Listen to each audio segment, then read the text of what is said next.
Salut tout le monde, c'est Etienne, agri-youtubeur, et cette semaine, on va démouler les poteaux. Bon, Grace, calme-toi! Je vais commencer tout de suite par vous montrer comment on a démoulé les poteaux, vite fait l'autre tournée de poteaux qu'on a fait, et à la fin, je vous expliquerai. Vous êtes très nombreux à me demander comment je vais mettre les fils barbelés, comment je vais fixer les poteaux, pourquoi j'ai fait des poteaux en béton et pas des piquets en bois. Tout ça, c'est à la fin de la vidéo, après le petit démoulage, remoulage. Du coup, pour le démoulage, on a enlevé les serre-joints, on les a enlevés. Du coup, ça décolle déjà un petit peu de quelques millimètres la paroi du côté. Ensuite,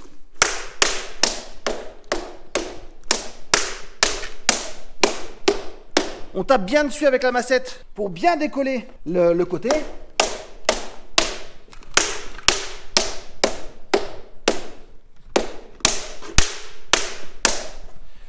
On tape bien dessus, une fois que c'est décollé, on le tourne. Tac. On recommence l'opération de ce côté-là.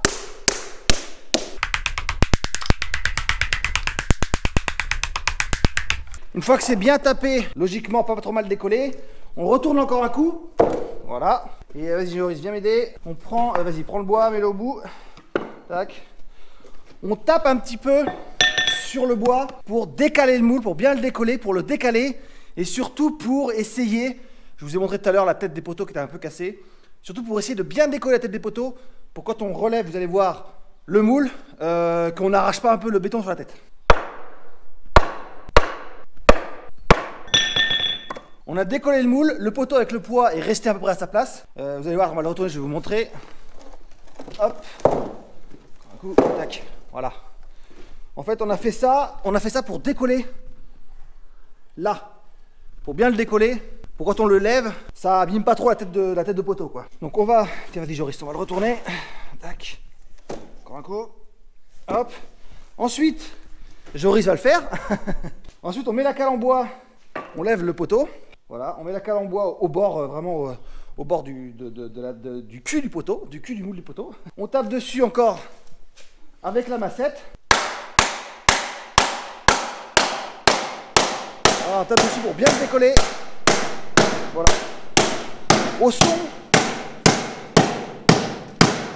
Bon, Grace, calme-toi. Il est fou. Au son, on l'entend hein, que ça se décolle. Et on voit, vous voyez, on voit que le poteau a commencé à descendre un petit peu là. Donc après, on le reprend à la main et on le cogne gentiment.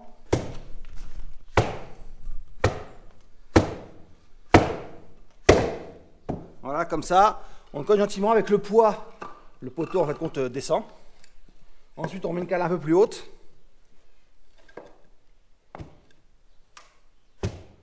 Voilà, et on recommence la même chose. Voilà, et comme ça, là on a décollé, ensuite ça se lève. On pousse bien, on relève le moule. Et vous voyez, le poteau est bien décollé. Hop, on y va doucement. Ouais, la tête était pas trop mal. Ah non, c'est toujours. Hein. On a toujours ce petit souci de tête qui s'abîme un peu. Voilà, on a toujours ça là, qui s'abîme un petit peu. Avec l'autre aussi. Alors peut-être que c'est pas assez sec, je sais pas. Peut-être qu'il faudrait qu'on le laisse sécher un peu plus longtemps. On l'a fait plus liquide celui-là, mais bon, les autres poteaux ça le faisait aussi alors qu'ils n'étaient pas trop liquides. On va essayer quand on va les huiler de mettre vraiment un peu plus d'huile, vraiment dans les coins de tête de poteau, voir si ça joue ou pas. Mais là voilà, on a démoulé un poteau. Franchement, ça se fait bien. C'est propre. On a une aiguille vibrante qu'on nous a prêtée, que je remercie d'ailleurs. On nous a prêté une aiguille vibrante. Voilà comment on démoule les poteaux. Honnêtement, ça se fait bien. Ça se fait bien. Ça réchauffe. En plus, ça réchauffe. Donc c'est pas mal.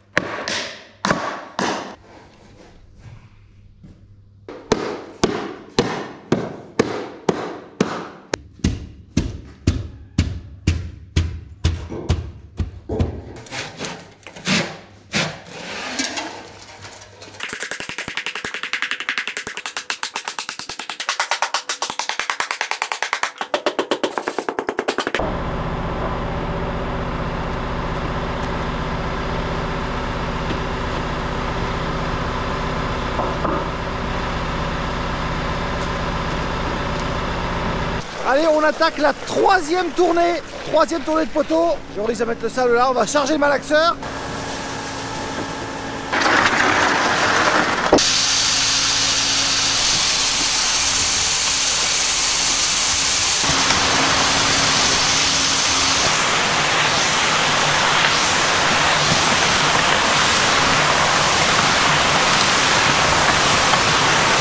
Je vais remettre du fluidifiant pour essayer de mettre moins d'eau dans le ciment.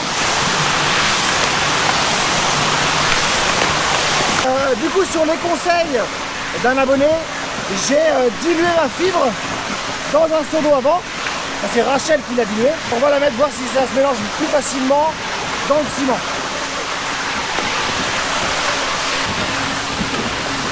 Du coup, j'aurais dû la diluer dans plus d'eau encore parce que c'est impressionnant comment ça boit la fibre. Allez, c'est bon, le mélange est pas trop mal. Joris va ramener le tracteur, le télescope, pardon, avec le godet et on va pouvoir le charger et commencer à remplir les poteaux. Alors j'ai un voisin aussi, enfin un voisin pas très loin d'ici, à 3-4 km, qui m'a prêté une aiguille vibrante. On a vibré les poteaux, je vous montre comment ça marche.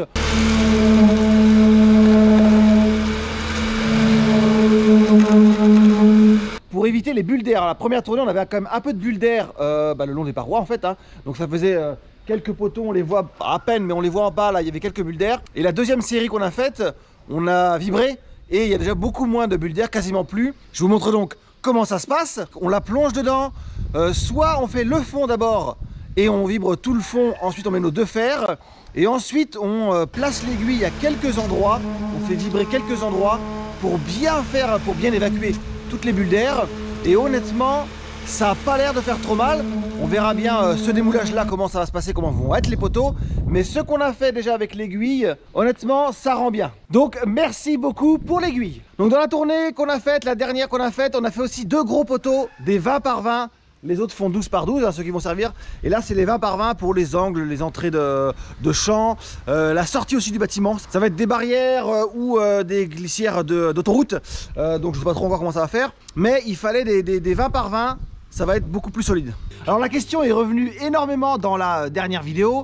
De savoir pourquoi je me faisais chier en gros à faire des poteaux en béton alors que des piquets en bois c'était beaucoup plus simple, beaucoup plus rapide, beaucoup moins cher et tout. Si je mets des poteaux en béton, c'est parce que personnellement je trouve ça plus joli, plus esthétique que des poteaux en bois. Je le fais, je connais le coût évidemment, j'ai calculé le coût, je sais le temps que ça me prend. Si je le fais, c'est pour moi, c'est pas pour faire plaisir aux autres. Donc le choix que j'ai fait, c'est de faire des poteaux en béton avec des demi-lisses en bois, d'où la réponse comment vont passer les fils barbelés.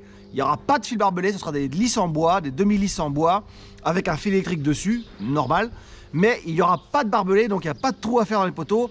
Les lisses en bois, je vais les fixer avec des chevilles, je vais percer les poteaux, parce que c'était impossible de mettre pile poil en face du trou que je voulais faire sur la lisse en bois. Et avec la fibre, logiquement, il n'y aura aucun souci, les poteaux pourront être percés. Donc ça fera une très belle clôture, et j'ai hâte de la mettre en place pour voir le rendu à la fin. Je vous montre juste une petite photo, j'ai un voisin qui l'a fait en fait, c'est pour ça que je le fais, c'est que j'ai un voisin qui l'a fait et j'ai trouvé ça très très beau. Donc je lui ai piqué l'idée, il était d'accord, donc je lui ai piqué l'idée, je vous montre une photo de ce que ça devrait donner dans la pâture. Alors le coût d'un poteau maintenant, j'ai tout noté, hein. Alors la fibre, moi je compte 0,33, enfin je compte en gros 33 centimes de fibre par poteau. L'huile de décoffrage, je l'ai prise au dernier moment sur Amazon parce que j'avais pas trouvé plus rapide que Amazon. Là j'en ai trouvé un bidon beaucoup moins cher, mais là on est à 61 centimes pour l'huile de coffrage. On devrait diviser le coût quasiment par 2 après. Là en fluidifiant, pour mettre moins d'eau, le fluidifiant pareil, là je suis à 69 centimes de fluidifiant. J'en ai trouvé du moins cher. On va descendre un petit peu le coût. Sable gravier, allez, sable gravier, on est aux alentours de 2,50 € sable gravier. Par poteau, toujours, hein. Les fers, 1 €, le fer dans les poteaux. Et j'avais noté 46 centimes de je sais plus quoi. Le fer, bon, vous voyez, 46 centimes. Du coup, ça me fait un poteau qui va être autour des 6 € à peine. 5,50, 6 € le poteau au final. Ce qui est relativement pas cher pour des poteaux en béton évidemment, hein. Puisque dans le commerce des 12 par 12, j'en ai trouvé sur internet des 12 par 12, on est plus près quand même des 30-35 € le poteau. Donc évidemment ça coûte beaucoup moins cher de les faire. J'ai pas compté le temps que j'y passais, voilà, ni le fuel. du tracteur du classe pour le malaxeur, sachant que le tracteur lui tourne pendant à peu près 1 heure au ralenti, enfin on n'accélère pas pour le malaxeur, donc bon ça va pas chercher très loin. Mais il faut quand même rajouter voilà, le temps qu'on y passe, ça je le compte pas parce que honnêtement, surtout j'ai pas calculé à l'heure combien ça pouvait nous coûter. Et pour terminer cette clôture là, avec les poteaux béton, les lisses en bois, une fois qu'elle sera posée, je serai tranquille jusqu'à la fin de ma carrière, je n'aurai plus à y toucher. Voilà, bon, j'espère que vous avez apprécié encore cette vidéo de démoulage, de remoulage, d'explication. Je vous dis, posez des questions si vous en avez, des remarques, n'hésitez pas, ça fait toujours plaisir. Le like, le pouce bleu, le partage et à la semaine prochaine pour une autre vidéo. Salut!